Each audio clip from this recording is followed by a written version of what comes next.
In the last section, we talked about the concepts of discrete probability distributions in general.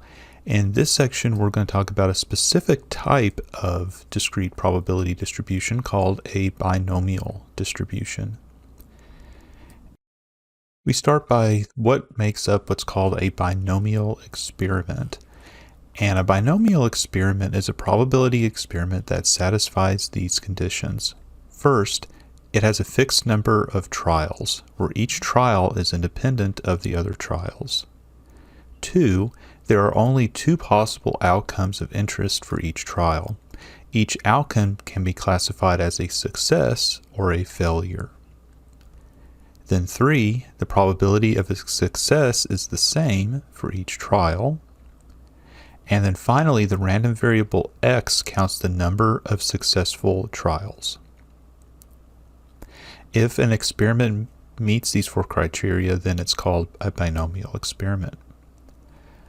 One thing to make note of at this point is the terminology of success versus failure in the trials for a binomial experiment.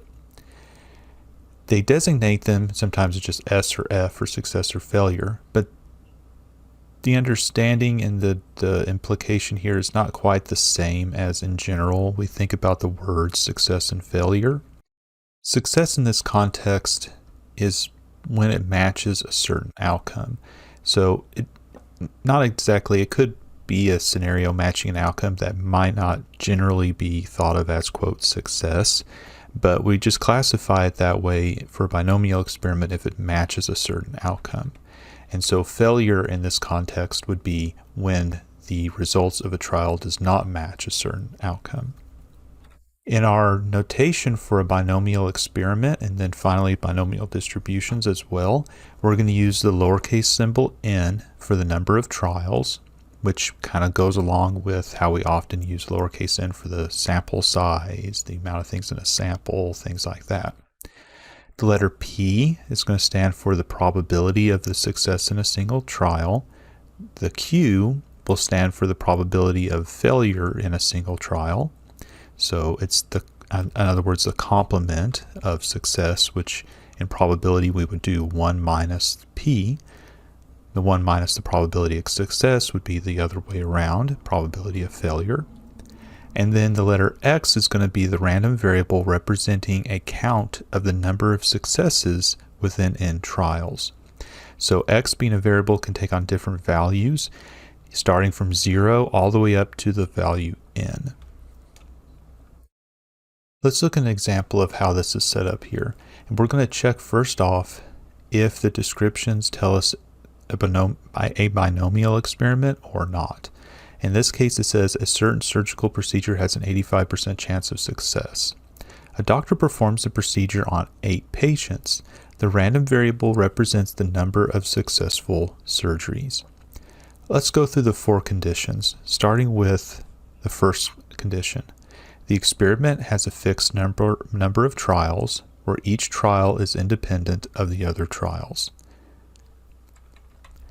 This experiment satisfies the first condition since there's a set number of procedures, they mention 8, and the outcomes are recorded.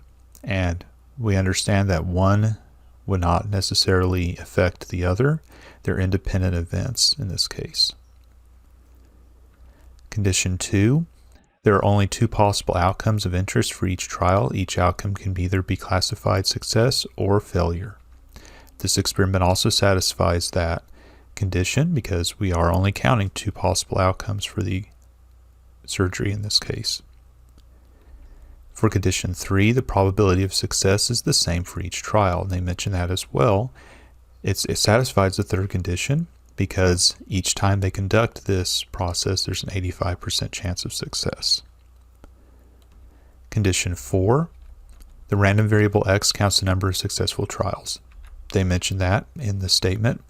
So if we let x be the number of successful trials, or number of successes and successful surgeries in this case, it could be anything from 0 for 0 successes all the way up to 8 for 8 out of 8 successful. So for that reason, we can say that this meets the criteria of a binomial experiment where lowercase n is equal to 8 for the number of trials, P is equal to 0.85 for the chance of success being 85%, Q is equal to 1 minus 0.85 or 0.15, which is the chance of failure, and then X can be any number from 0 up to 8, counting the number of successes.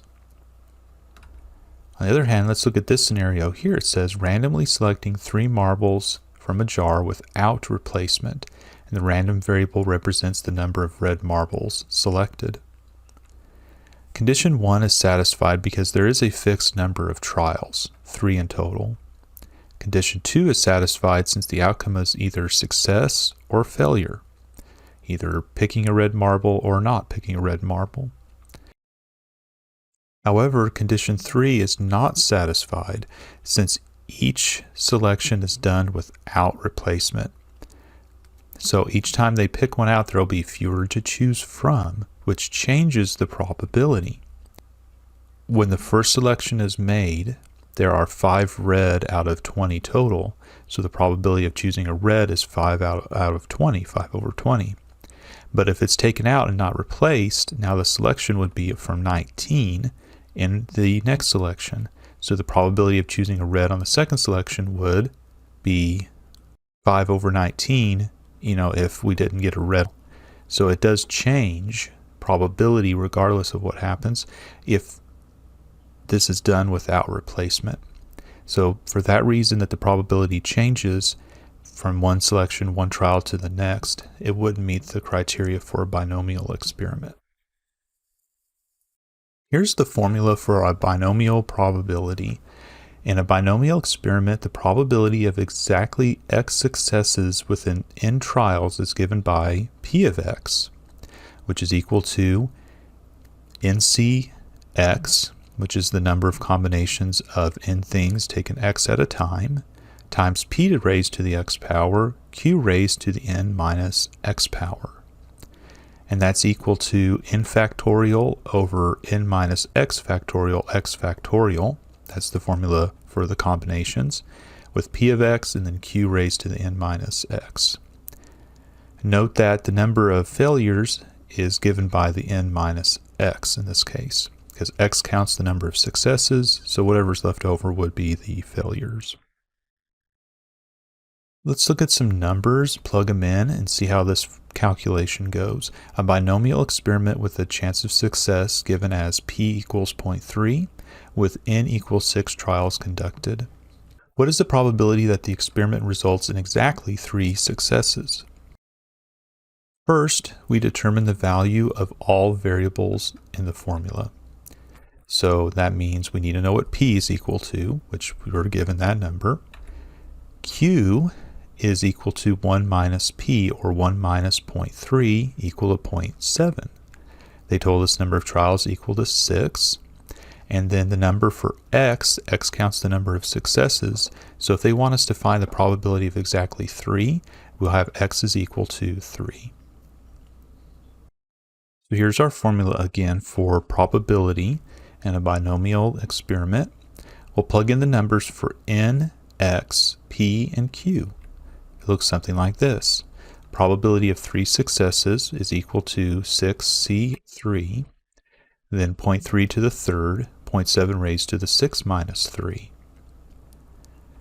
And why don't we use the calculator to do this calculation here? If you go to a TI calculator, you have to press math and then move over to the probability, and then there will be the NCR option there. And plugging in the calculator pretty much exactly like we have it here gives me a number 0.18522. I rounded that off to 0.185. So we consider that the probability in a binomial experiment under these conditions of having 3 successes out of the number of trials given as 6. Here's an example. It says a rotator cuff surgery has 90% chance of success. The surgery is performed on 3 patients. Find the probability of the surgery being successful on exactly 2 patients. Okay, so Being that this is a binomial experiment, there's a set chance of success for each trial. That chance does not occur. We're counting the number of successes. So our formula for probability, P of x is equal to NCR, P to the x, Q raised to the n minus x. So let's write down what all our variables are in this case. P is probability of success. Being 90%, that'd be 0.90. Q is the probability of failure, so that'd be 1 minus 0.90 equal to 0.1. N stands for the number of trials. In this case, it would be the number of surgeries done in total in this particular recorded information here. That's N equals 3. X counts the number of successes, so they're asking for exactly 2 successes. X is equal to 2. So if we plug that straight into the formula, probability of 2 successes is equal to 3C2, 0.90 raised to the 2, 0.10 raised to the 3 minus 2. So I'll go ahead and work this through in the calculator. In a TI calculator, again, I'll press math, and then I'll go over to probability, go down to the third option, and then we can type it all in from here. And here's the result. The number comes out to be 0.243. So what that means for us here is that we interpret it as the probability of 2 successes out of 3 surgeries is approximately 0.243. For the next example, it says, not all visitors to a certain company's website are customers. In fact, the website administrators estimate that about 5% of all visitors are looking for other websites. Assuming that this estimate is correct, find the probability in a random sample of 5 visitors that exactly 4 are actually looking for this particular website.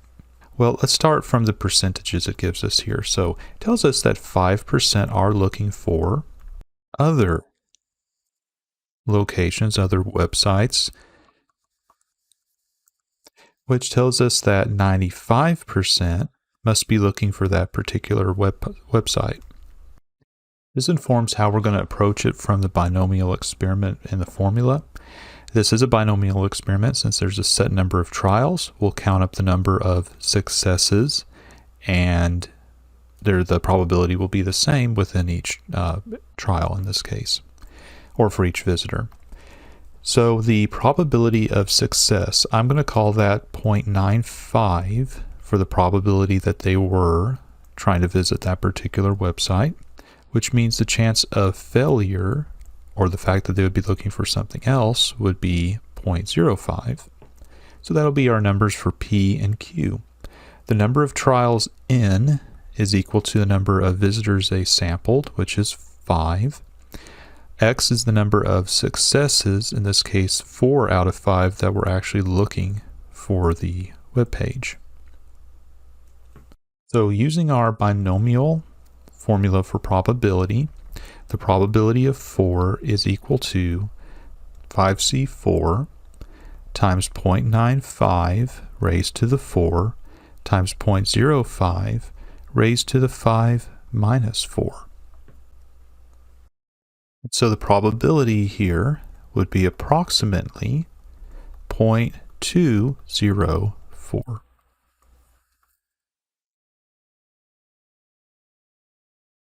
Let's look at this particular example. It gives us another situation where we can consider the situation by a binomial experiment. In this case, we're actually going to create the probability distribution as well. It says 62% of cancer survivors are aged 65 or older. A random selection of 6 survivors are selected, and they check to see whether or not they are 65 years of age or older. So the idea here is the probability we're given is 62% of cancer survivors are ages 65 or older. So if you go out and select at random, there's a 0.62% chance that that person is 65 or older because they're randomly selecting from cancer survivors. The probability that they're not which would be the letter Q, would be 0.38. So that would be the chance that they're not 65 or older.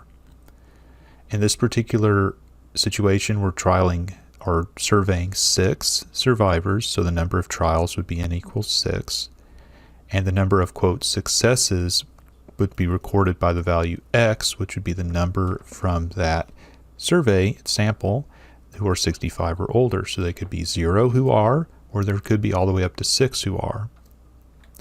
So using those numbers, what I'm going to show is the calculation for each probability value for the different values of x ranging from 0 to 6, using our value for p, q, and n.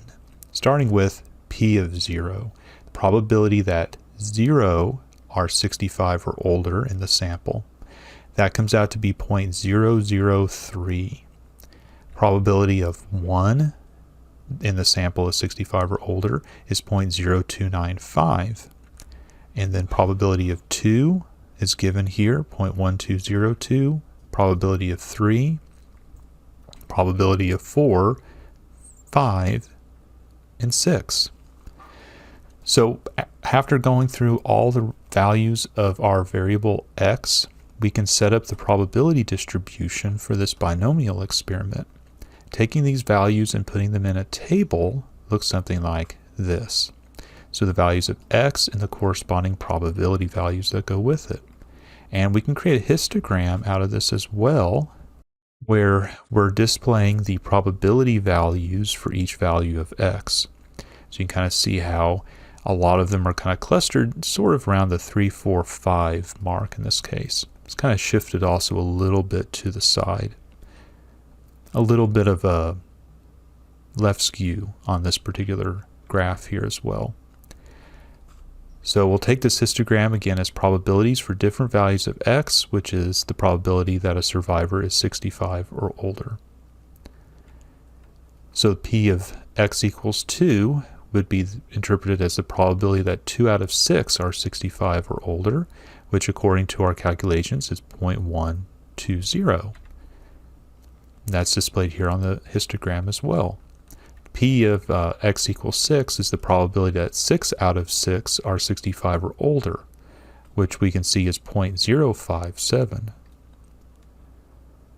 In this way, we could also add up probabilities. For instance, the probability p x is less than 2 would be equal to the probability that less than 2 out of those surveyed are 65 or older, which is the sum of the values below that particular location for x.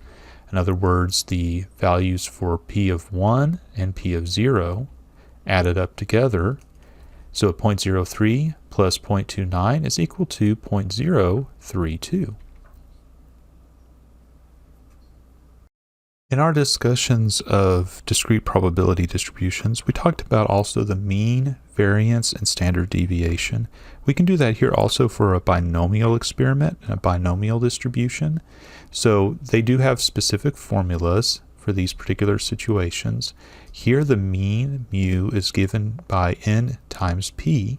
The variance, sigma squared, is equal to n times p times q, and the standard deviation, sigma, is the square root of n times p times q. So with that in mind, let's look at this. It says, in Pittsburgh, Pennsylvania, about 56% of the days of the year are cloudy. Let's find the mean, variance, and standard deviation for the number of cloudy days during the month of June, and interpret this result in terms of how we understand those values to represent, what those values represent, and so forth. Well, let's start off with the fact that it's a binomial experiment. Either it's sunny or it's cloudy. One or the other is how we're going to simplify it in this case. So p is equal to 0.56 for the probability of a cloudy day. Q is equal to 1 minus 0.56, or 0.44. Our sample is for the month of June, so that's 30 days, so n is equal to 30. That's the number of so-called trials, if we call it by the terminology of a binomial experiment. So the formula for mean is just to take n times p, or 30 times 0.56. So that means 16.8 is the mean in this case. For the variance, we take n times p times q, so 30 times 0.56 times 0.44, which is approximately 7.4. The square root of that is sigma for the standard deviation. Square root of it is 2.7. Interpreting these numbers tells us this. On average, there are 16.8 cloudy days during the month of June. The standard deviation is 2.7, which tells us on average the mean of 16.8 average cloudy days in the month of June will vary by 2.7 from year to year. So some years more, some years less on average, but the standard deviation helps us understand how much on average the variation occurs. In this case, a variation on average of 2.7 cloudy days.